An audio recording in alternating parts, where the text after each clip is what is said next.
ছেড়ে দেওয়ার মধ্যে সুখ আছে। আর মনে করেন কেউ আপনাকে গালি দিয়েছে, তো আপনি অনেস্ট, আপনি সৎ এবং আপনি কোনো অন্যায় করেনি, আপনি মাজলুম, তারপরে আল্লাহর সন্তুষ্টির জন্য ছেড়ে দিলে, আচ্ছা ছাক কিছু দিয়েছে বা ওকে কিছু বললাম না, ছেড়ে দেন।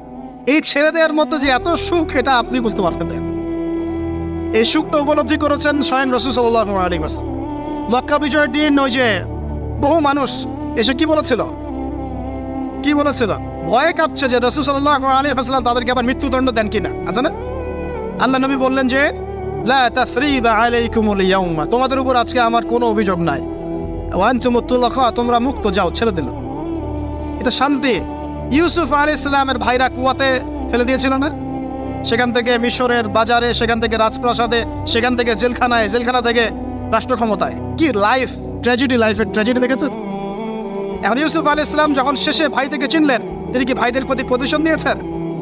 বলেছেন যাও, মাফ করে দিলাম, ছেড়ে। এটাই শান্তি।